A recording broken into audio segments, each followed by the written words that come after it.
안녕하세요, 청취자 여러분. 혹시 생각만으로 글자를 입력하는 그런 미래 상상해 보신 적 있으신가요? 네, 안녕하세요. 정말 영화 같은 이야기인데요. 그렇죠. 특히 몸을 움직이기 어려운 분들께는 이게 정말 혁신적인 소통 방식이 될 수 있을 텐데요. 오늘은 바로 이런 뇌 컴퓨터 인터페이스, 그중에서도 특히 뇌 피질의 전극을 직접 심는 IBCI에 대해 좀 더 깊이 들어가 보려고 합니다. 아, IBCI요? 네. 이게 시간이 지나도 성능이 안정적으로 유지되도록 하는 그런 새로운 기술에 대한 연구예요. 스탠포드 대학 연구팀 등이 뉴립스 2023 학회에서 발표한 논문을 좀 살펴볼 겁니다. 네, 맞아요. 이 IBCI 기술의 오랜 과제 중 하나가 바로 그 비정상성 문제였거든요. Non-stationarity라고 하죠.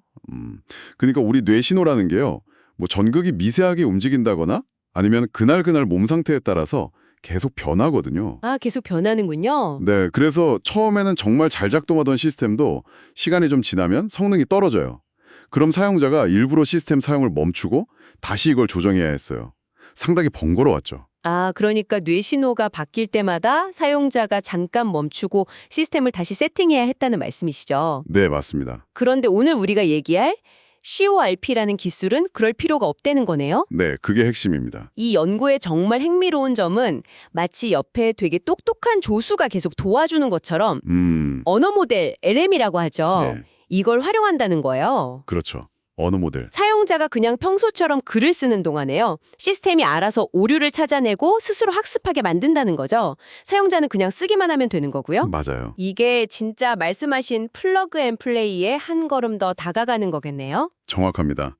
CORP는 Continual Online Recalibration with Pseudo Labels의 약자인데요. 우리말로 하면 유사 레이블을 이용한 지속적인 온라인 재조정 기법? 뭐 이 정도로 번역할 수 있겠네요. 유사 레이블이요? 그게 뭔가요? 네, 작동 방식을 보면 이해가 쉬운데요. 먼저 사용자가 손글씨를 쓰려는 그런 의도를 담아서 뇌 신호를 보냅니다. 그럼 뇌 신호 해독기, 여기서는 이제 순환신경망, 아래는 모델을 썼는데요.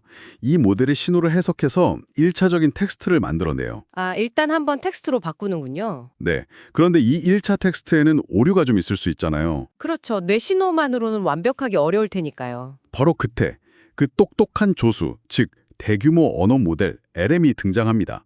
이 LM이 1차 텍스트의 오류를 문맥 같은 걸 파악해서 자동으로 교정을 해줘요. 오, 그래서 사용자가 원래 의도했을 가능성이 높은 아주 그럴듯한 텍스트를 새로 생성해내는데 이걸 유사 레이블, 그러니까 pseudo 레이블이라고 부르는 겁니다. 아하. 마치 우리가 스마트폰 쓸 때 자동 완성 기능이 오타나 좀 어색한 표현을 고쳐주는 거랑 비슷한 거군요. 네, 아주 좋은 비유입니다. 훨씬 더 강력한 버전이라고 보시면 돼요. 그럼 이 유사 레이블이 뭐랄까 임시 정답 같은 역할을 하는 거네요. 그렇습니다.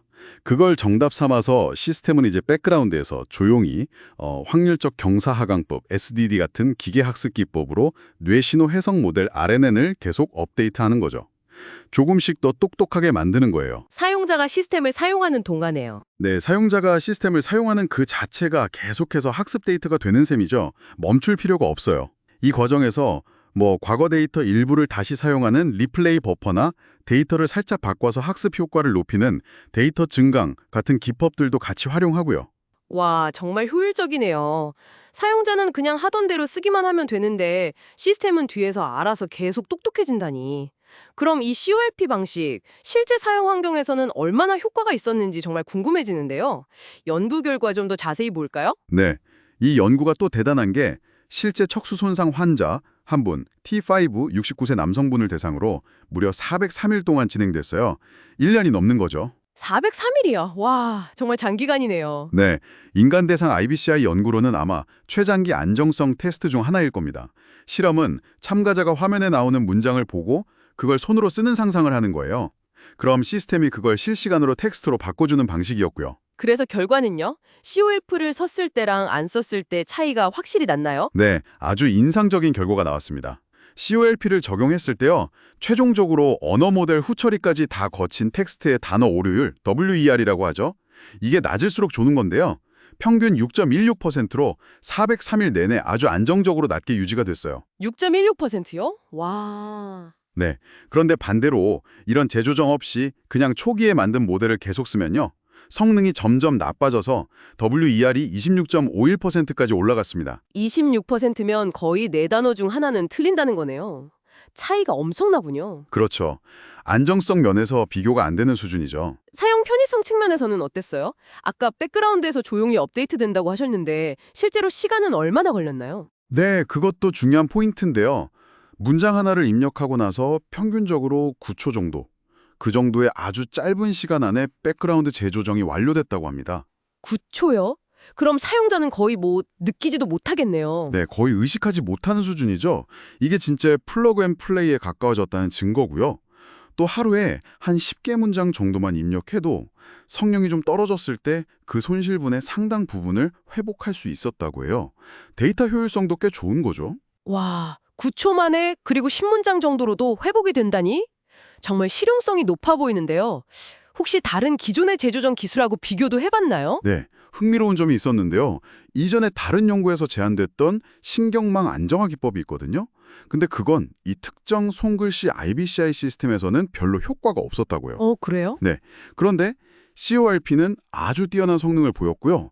심지어는 이건 좀 이상적인 경우인데 실제 정답 문장을 가지고 오프라인에서 재조정을 했을 때 WER이 한 3.68% 정도 나왔거든요. 네. 근데 CORP는 유사 레이블만 가지고도 여기에 상당히 근접하는 성능을 보였다는 거죠. 온라인으로, 실시간으로요. 와, 그 유사 레이블만으로도 거의 정답 수준의 효과를 냈다는 거네요? 그렇죠. 그리고 여러 요소들을 좀 분해해서 분석해봤는데 역시나 언어 모델, LM의 기여도가 가장 컸습니다. 리플레이 버퍼나 데이터 증강 같은 다른 요소들도 물론 효과가 있었지만요. 언어 모델이 성능 향상의 핵심 열쇠였다는 게 다시 한번 확인된 거죠. 그렇군요. AI 언어 모델의 역할이 정말 결정적이네요. 자, 그럼 이 연구 결과들이 우리 청취자 여러분께 시사하는 바는 무엇일지, 왜 중요하게 봐야 할지 좀 정리해 주실 수 있을까요? 네. 일단 이 연구는 IBCI가 실제 생활에서 널리 쓰이는데 가장 큰 걸림돌 중 하나였던 문제, 바로 뇌신호의 불안정성 문제를 해결할 아주 강력한 실마리를 제공했다는 점에서 의미가 큽니다. 네. 덕분에 이제 중증 마비 환자분들이 재조정 때문에 스트레스 받거나 번거로움을 겪지 않고요. 오랫동안 안정적으로 고성능 BCI를 사용해서 세상과 소통할 가능성이 훨씬 커진 거죠. 그리고 또 하나는 이 복잡한 뇌활동 신호와 강력한 AI 기술, 특히 언어 모델을 아주 성공적으로 결합해서 실용적인 인터페이스를 만들었다는 구체적인 성공 사례라는 점이에요. 이게 앞으로 관련 기술 발전에 정말 큰 영향을 줄 수 있을 것 같습니다. 네, 오늘 우리는 CORP라는 정말 혁신적인 접근법을 살펴봤습니다. 언어 모델의 힘을 빌려서 뇌컴퓨터 인터페이스를 장기간 안정적으로 만들 수 있다는 가능성을, 그것도 1년이 넘는 실제 사용 테스트를 통해 보여줬다는 점이 정말 인상 깊네요. 맞습니다.